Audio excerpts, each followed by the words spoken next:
말씀 같이 보겠습니다. 누가복음 7장 44절부터 47절까지 말씀입니다. 신약성경 누가복음 7장 44절부터 47절까지 말씀.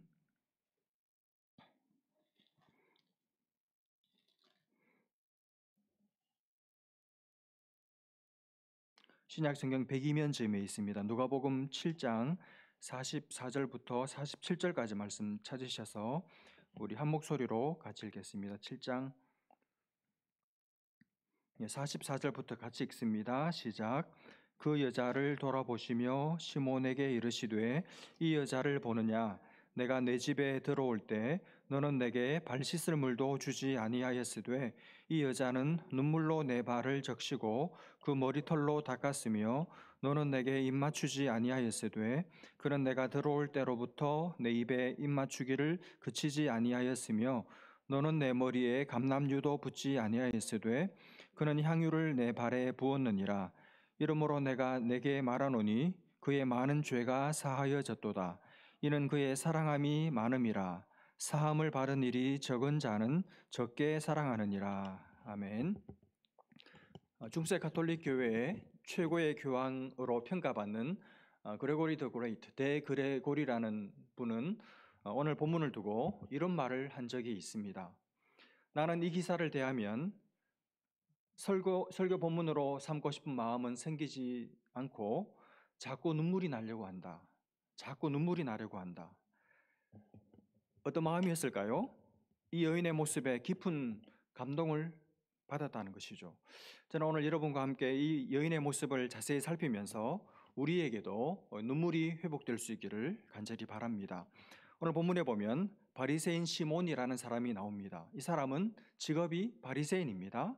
그 당시 바리새인은 바리새라는 말이 함의하고 있는 것처럼 율법을 지키는 일에 열심히 특심이고 그리고 구별된 삶을 살고 거룩한 삶을 지향하는, 말하자면 종교적으로 순수하고 깨끗한 사람들이 바로 이 바리새인들이었습니다.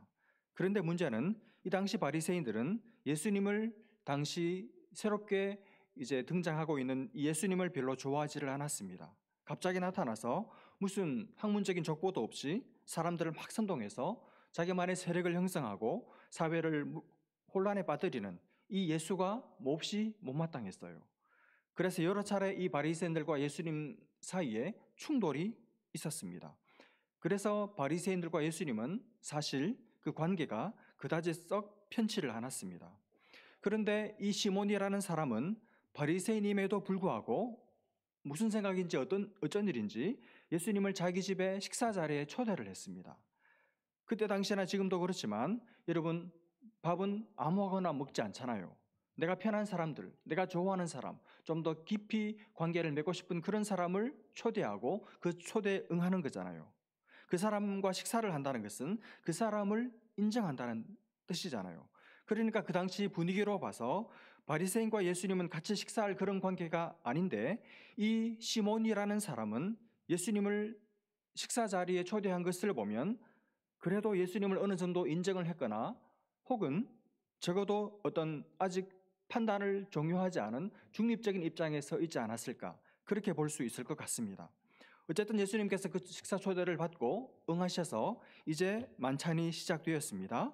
아마 바리새인 시몬은 자기 동료 바리새인들도 많이 초대를 했겠죠. 그리고 예수님의 제자들도 몇 사람은 아마 예수님과 같이 동반을 했을 것 같아요. 여러분, 이 분위기, 이 만찬 식사 분위기 어땠을까요? 약간은 긴장감이 감도는 분위기였겠죠.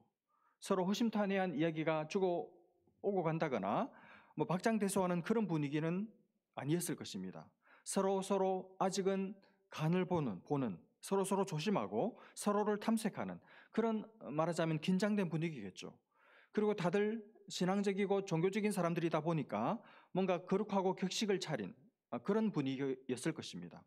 떡을 떼고 포도주를 조금씩 마시면서 기본적인 격식을 갖춘 인사와 대화가 오고 가고 있는 그런 때 갑자기 한 돌발적인 사건이 일어납니다.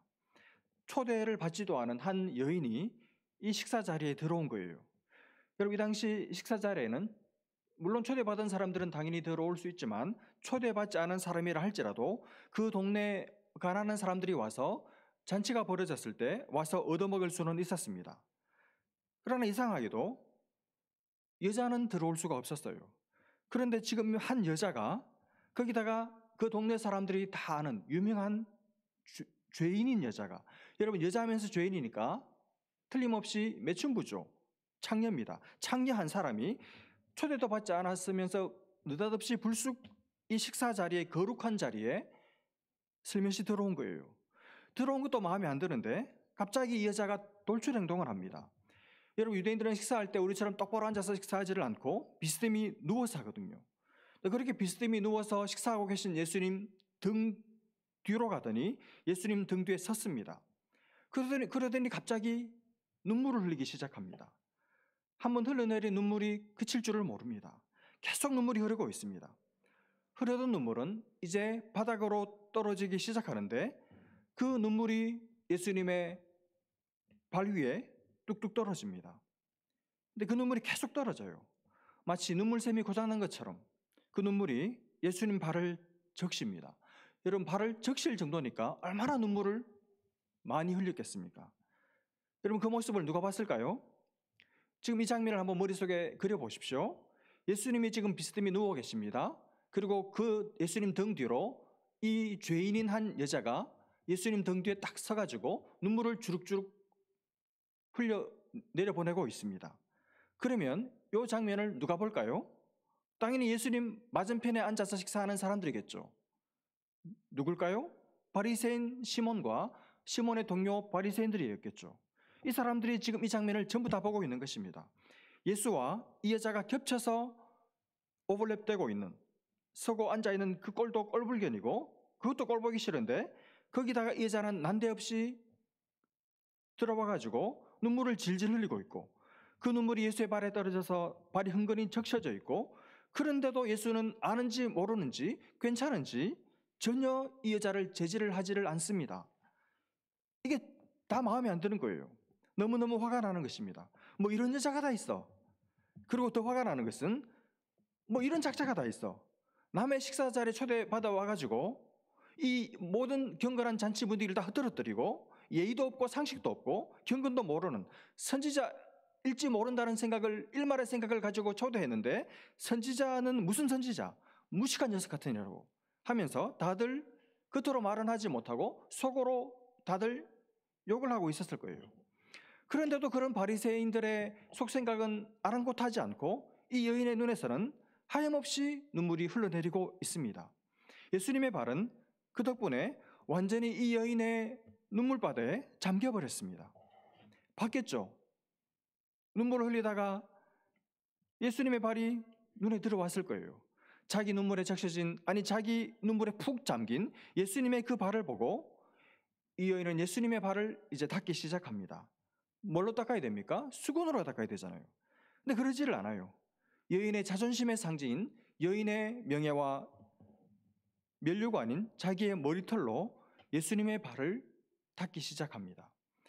그리고 어느 정도 물기가 거두어졌을 때 이 여인은 예수님의 발에 입을 맞춥니다. 헬라 동사를 보면 미완료 시제입니다. 영어로 말하면 현재 진행형이죠. 계속 다시 말하면 한 번 입 맞추고 만 것이 아니라 계속해서 입을 맞추는 거예요. 지극한 사랑, 지극한 존경, 감사의 표현이죠. 그러고 나서 미리 준비해온 나드한 옥합을 열어서 향유를, 그 기름을 예수님의 발에 붓습니다. 아무도 말이 없어요. 그저 이 여인이 조용히 하고 있는 이 모든 행위들을 다들 그저 묵묵히 지켜보고만 있습니다. 그러나 속으로는 다 말하고 있었겠죠. 속으로는 다 생각하고 있었겠죠.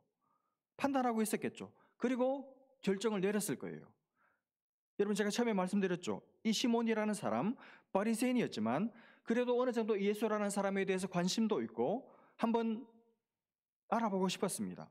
인정할 수 있는 사람인지 아닌지, 상종할 수 있는 사람인지 아닌지 자기가 직접 만나서 확인을 하고 싶었어요. 그러니까 자기 집에 초대한 거잖아요. 그때까지는 판단을 유보했습니다. 결정을 유보하고 있었습니다. 그러나 이 장면을 딱 보고 나서는 요 한 컷, 예수와 이 여인 사이에 벌어지는 이런 무언의 퍼포먼스를 보고 나서는 이제는 판단이 끝났어요. 결정을 내렸습니다. 이 사람은 상종 못할 사람이다. 이 사람은 선지자가 아니다. 만약 이 사람이 정말 선지자라면, 사람들이 말하는 것처럼 이 사람이 정말 선지자라면 이 여자가 어떤 여자인지 알았을 것이다. 그리고 알았다면 적어도 우리 관습 율법에 의하면 여인과 경건한 남자는 4큐빗, 그러니까 한 큐빗을 45cm로 계산하면 180cm 이상 안으로 여인이 자기에게 접근하는 것을 경건한 유대인 남자라면 막아야 했습니다. 막지 않는 이 예수라는 남자, 선지자가 아니라고 결론을 내린 것이죠. 그리고 이 시몬뿐만 아니라 다른 모든 그 자리에 앉아있던 바리새인들도 이제 확정을 지었을 거예요. 예수는 선지자가 아니다. 예수는 위로부터 난 자가 아니다. 하나님의 메시아가 아니다. 그러므로 죽여야 한다. 이렇게 마음에 확정을 얻었을 것입니다. 여러분 제가 질문을 드리죠. 이 바리새인 시몬의 결론, 그리고 바리새인들의 마음속 확정, 이게 결론이 맞습니까? 틀렸죠. 결론이 틀렸습니다. 잘못된 결론을 내렸습니다. 우리가 다 알고 고백하는 대로 예수님은 선지자 맞습니다. 그렇죠. 아니, 선지자기만 합니까? 하나님께서 저와 여러분을 위해서 보내신, 우리의 죄를 대속하기 위해서 하나님의 어린 양으로 하나님으로부터 보냄 받은 우리를 위한 메시아, 구주, 구세주가 맞죠. 그러니 이 시몬과 바리새인들의 결론이 틀렸어요. 이들은 메시아가 오셔서 무슨 일을 해야 하는 건지 자기들 마음에 이미 그 그림을 그려놓고, 마음에 이미 자기들 마음속에 메시아상을 만들어 놓고 예수님을 쳐다봤습니다. 근데 자기들 생각과 다르게 행동하는 예수를 보고 죄인을 멀리해야 한다는 생각을 어긋나서 죄인을 가까이 하는 예수를 보고 예수는 메시아일 수 없다, 예수는 메시아가 아니다, 이렇게 결론을 내려버렸어요. 틀린 것이죠. 그런데 여러분, 결론만 틀렸습니까? 이들의 태도도 틀렸습니다. 왜 그렇습니까? 나중에 예수님이 직접 말씀하세요. 여러분, 직접 예수님의 말씀을 들어볼까요? 44절부터 46절까지 말씀입니다. 그 여자를 돌아보시며 시몬에게 이르시되, 이 시몬에게 말씀하십니다. 이 여자를 보느냐? 내가 너의 집에 들어올 때 너는 내게 발 씻을 물도 주지 아니하였으되, 이 여자는 눈물로 내 발을 적시고 그 머리털로 닦았으며, 45절, 너는 내게 입 맞추지 아니하였으되 그는 내가 들어올 때로부터 내 발에 입 맞추기를 그치지 아니하였으며, 너는 내 머리에 감람유도 붓지 아니하였으되 그는 향유를 내 발에 부었느니라. 명확하게 예수님께서 의도적으로 대조하고 있습니다. 여러분, 이 시몬은 마땅히 사람이라면 해야 할, 대단한 것도 아닙니다. 사람이라면 마땅히 해야 할, 적어도 호스트라면 마땅히 했어야 할 세 가지를 빠뜨렸어요. 의도적으로 빠뜨렸습니다. 세 가지를 하지 않았습니다. 첫 번째가 뭡니까? 예수님이 자기 집에 들어오셨을 때 손님을 초대했기 때문에 발 씻을 물을 내와야 했습니다. 근데 발 씻을 물도 내오지 않았어요. 팔레스타인은 흙먼지가 많기 때문에 집에 들어갈 때 반드시 물로 씻어야 됐습니다. 종을 시켜서 발 씻을 물을 내와야 됐어요. 그런데도 발 씻을 물도 안 줬습니다. 뭡니까? 완전히 예수를 무시한 것이죠. 발 씻든지 말든지 신경 안 쓴 것입니다. 사실 초대하고 싶은 마음이 없었다는 뜻이죠. 애초부터 손님 대접을 안 한 거예요. 태도가 흘렀습니다. 거기다가 예수님이 들어오셨을 때 입 맞추지 않았습니다. 사랑, 애정, 공경, 존경하는 마음 조금도 없었습니다. 그리고 머리에 감람유도 붓지 않았습니다. 여러분, 감람유 비싼 것도 아니에요. 싸요. 올리브오일이잖아요. 올리브오일. 싸고 흔한 게 올리브오일입니다. 손님이 집에 들어오면 머리에 감람유를 발라요. 환영한다는 웰컴의 표시죠. 그런데 그것도 안 했어요. 환영의 표시도 안 한 것입니다. 그 흔한 비싸지도 않은 흔해 빠진 그 감람유도 바르지 않았습니다. 주기 싫었던 것이죠. 아까웠던 것입니다. 무슨 말입니까? 이 바리새인 시몬, 결론도 틀렸고 태도도 틀렸어요. 아니, 좀 더 정확하게 표현하자면 태도가 틀렸기 때문에 결론도 틀린 것입니다. 여러분, 한마디로 이 사람 시몬 뭡니까? 마음이 없었어요. 마음이 없었습니다. 우리가 다 알죠? 그 사람 행동 보고 우리가 속습니까? 마음이 보이잖아요. 예수님을 대하는, 예수님을 정말 진심으로 알고 싶은, 예수님을 존중하는 마음이 없었어요. 마음이 없었습니다. 마음은 없는데 예수를 그냥 자기 식사 자리에 초대한 것이죠. 그냥 자기 거나한 식사 자리에 예수를 그냥 갖다 끼워 넣은 것이죠. 마음은 없는데 예수님과 그냥 그 자리에 같이 있었을 뿐입니다. 다시 말하면 예수님을 이용한 것이죠. 이게 시몬과 이 바리새인들의 예배의 특징이었습니다. 여러분, 마음이 없는 사람들 많습니다. 마음이 없는 사람들 많아요. 안 보내줬으면 좋겠는데 마음이 없는 사람들 너무 많아요. 마음이 딴 데 가 있습니다. 마음이 교회 와도 일에 가 있습니다. 마음이 밥 먹는 데 가 있어요. 예수님께는 관심이 없습니다. 예수님을 만나고 싶은 마음, 예수님을 만날 생각, 예수님을 만난다는 그 기대감, 예수님이 내게 오늘 하실 말씀이 있다는 확신, 기대, 흥분된 마음, 이런 게 없어요. 마음이 없는 만남, 나를 조롱하는 것이죠. 마음이 없는데 나랑 같이 있다? 내 존재감을 멸시하는 거잖아요. 시몬의 예배가 그런 예배였습니다. 여러분, 올 한해 달리기 이제 2장밖에 남지 않았습니다. 여러분은 올 한해 어떤 예배를 드리셨습니까? 다른 거 다 차치하고 하고 싶은 말 많지만 다른 거 다 내버려 두고 한 가지만 묻고 싶어요. 마음이 있으셨습니까? 마음을 가지고 오셨습니까? 다른 어떤 사람이 아니라, 다른 어떤 것이 아니라 예수님께 마음이 있으셨습니까? 예수님께 여러분의 마음을 드려본 적이 있습니까? 예수님께 여러분의 마음을 바치셨습니까? 예수님이 여러분을 통해서 여러분에게 받으신 것이 여러분의 마음 맞습니까? 몸만 와 있었던 것 아닐까요? 마음이 없는 섬김, 마음이 없는 봉사, 마음이 없는 예배, 그 예배 아니죠. 예수님을 모욕하는 것입니다. 여러분, 우리가 얼마든지 이렇게 될 수 있습니다. 자리에는 앉아있지만 마음은 딴 데 가 있는 사람들, 예수님께 관심이 없는 사람들, 예수님의 말씀에 관심이 없는 사람들, 예수님의 말씀을 마리아처럼 듣고 싶어하는 마음, 태도가 자체가 없는 사람들, 예수님이 발을 닦으셨는지, 예수님이 지금 내게 환영을 받으셨는지, 예수님이 나 때문에 공경은 받고 계시는지, 향유를 바르셨는지 전혀 관심 없는 사람들, 태도가 틀려먹은 사람들, 일어나지 않고 보고만 받고 앉아있는 사람들, 교회와 목회자를 평가하고 있는 사람들, 예배 드린 적이 없어요. 한 해 동안 단 한 차례도 예배를 드린 적이 없습니다.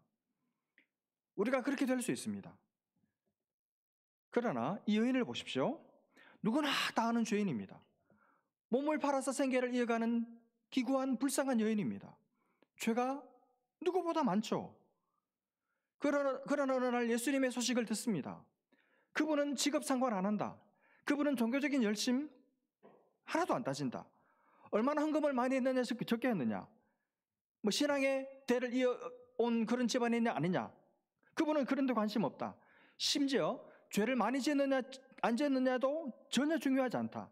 그분은 오직 자기가 죄인인 줄을 아는 사람, 그래서 자기 죄를 시인하고 인정하고 자기 죄 때문에 늘 고민하고 있는 사람, 그리고 자기 죄를 가지고 예수께 나오는 자들은 다 받아주시는 그런 분이시다. 자기가 용서받을 수 없는 죄인인 줄 알고 자기 죄를 고백하는 사람이면 누구든지 다 용서하시는 그분은 하나님이 우리를 위해 보내신 분, 하나님의 아들이다. 그 소식을 어느 날 이 여인이 들어요.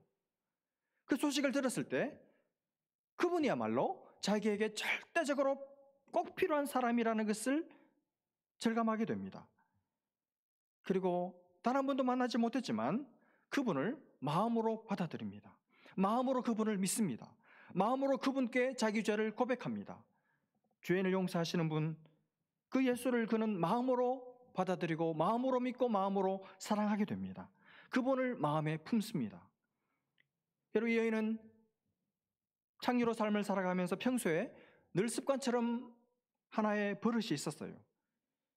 이제 그게 자기 삶의 중요한 일상이 루틴이 되어버렸습니다. 그게 뭐냐 하면 몸을 팔아서 돈을 모으면서부터 그 돈을 가지고 조금씩 나드 향유를 모으기 시작한 것입니다.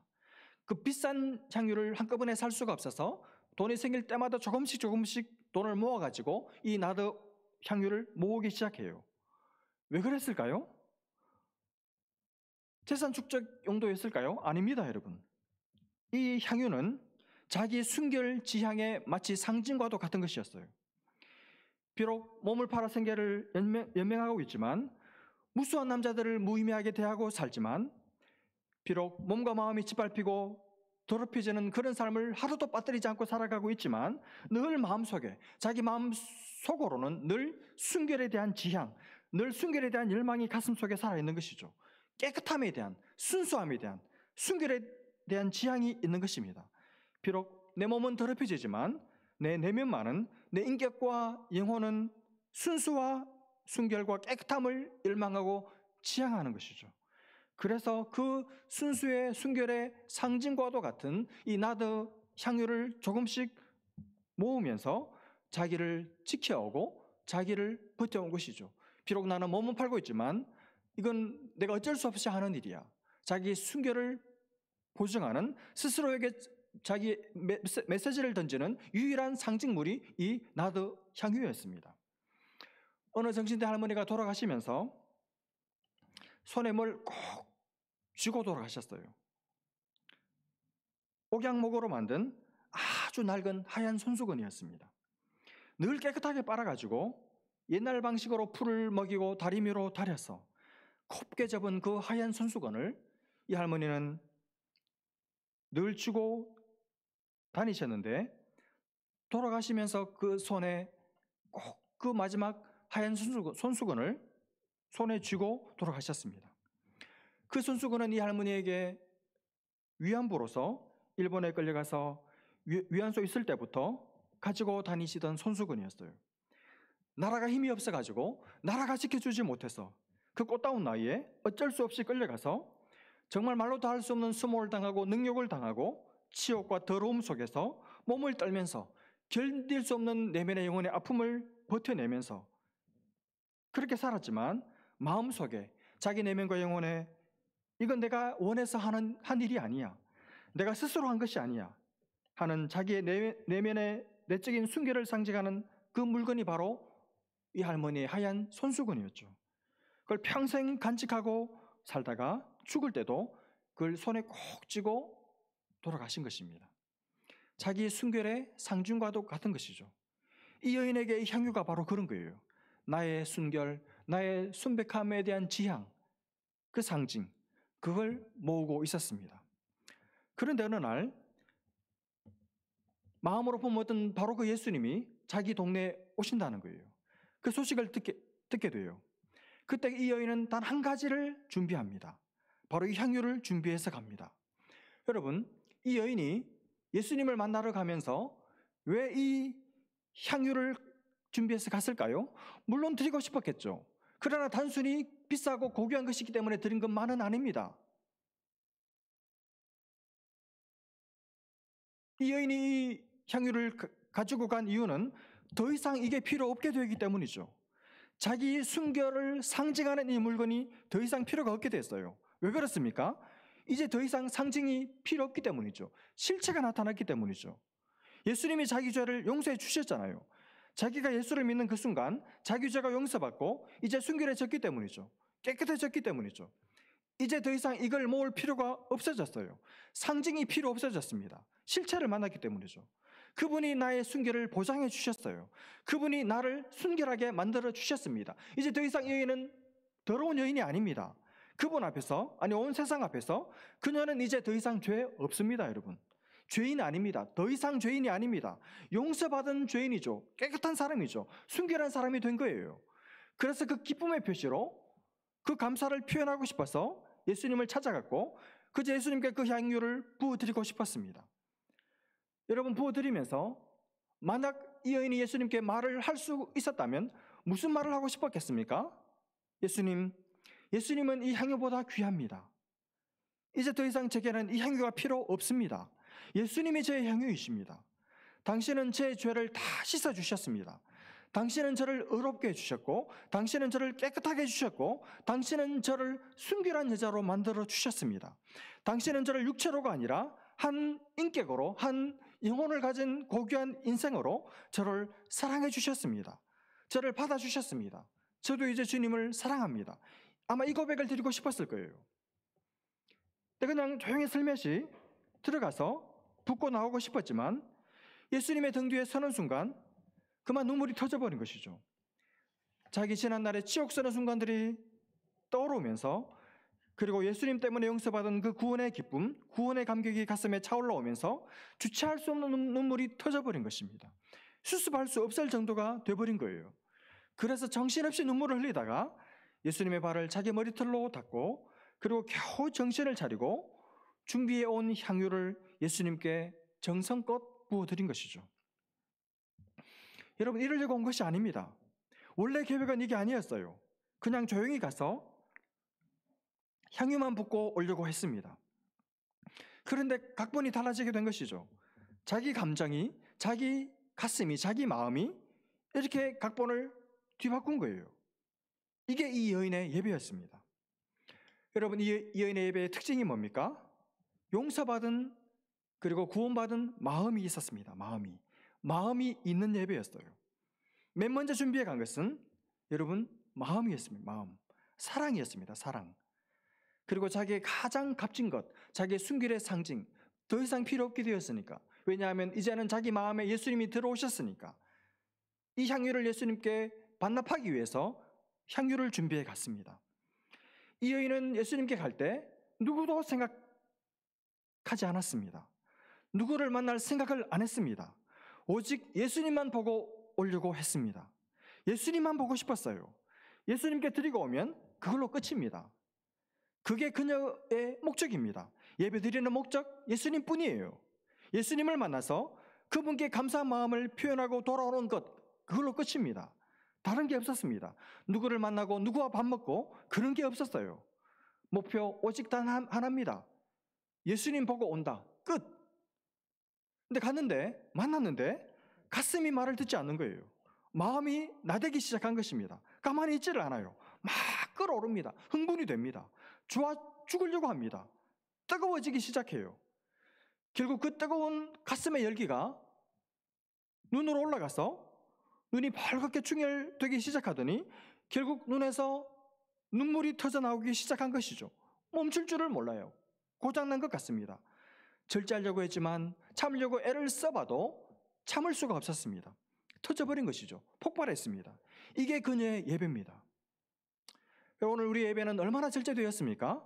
얼마나 사람들이 절제를 잘하는지 몰라요. 가슴이 말을 너무 잘 들어요. 가만히 있어. 그러면 가만히 있어요. 아무런 요동이 없습니다. 찬양을 해도, 기도를 해도, 말씀을 들어도 가슴은 제자리에 그냥 딱딱하게 굳어 있습니다. 예배 드리러 갈 때 흥분 없습니다. 여러분, 오늘 예배 자리에 나오시면서 흥분하신 분 계십니까? 오늘 예배 드리러 간다. 오늘 드디어 예배 드리러 간다. 너무너무 기대가 되고, 내 마음이 왜 이래? 왜 이렇게 흥분하는 거야? 오늘 예배 시간에 너무 흥분해가지고 내가 뭔 일을 내면 어떡하지? 걱정하신 분 계세요?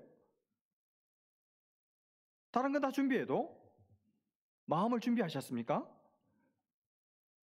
우리의 예배와 이 여인의 예배가 닮은 점이 무엇이 있습니까?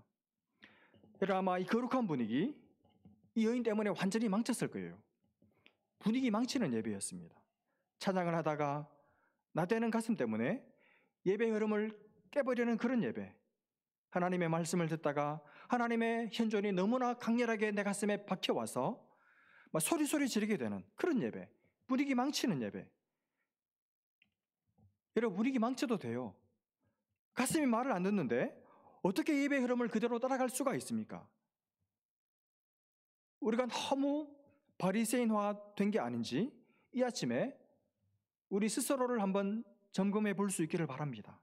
내가 시몬이 아닌지, 이 여인의 가슴, 이 여인의 감격, 내게는 없는 게 아닌지 나는 몰라요.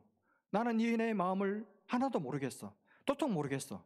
그렇다면 나는 지금 바리새인의 예배를 드리고 있고, 나는 지금 형식적인 예배를 드리고 있는 것이죠. 여러분, 올 한 해를 돌아보면서, 그리고 다가오는 새해를 기대하면서 무엇을 점검하고 무엇을 기대하십니까? 여러분의 마음을 점검해 보시기를 바랍니다. 그리고 여러분의 예배를 기대하시기를 바랍니다. 여러분, 결국 마음입니다. 결국 사랑이죠. 사랑에서 시작하는 거예요. 마음에서 시작하는 것입니다. 모든 것의 출발은, 모든 것의 회복은 가슴에서 시작하는 것입니다.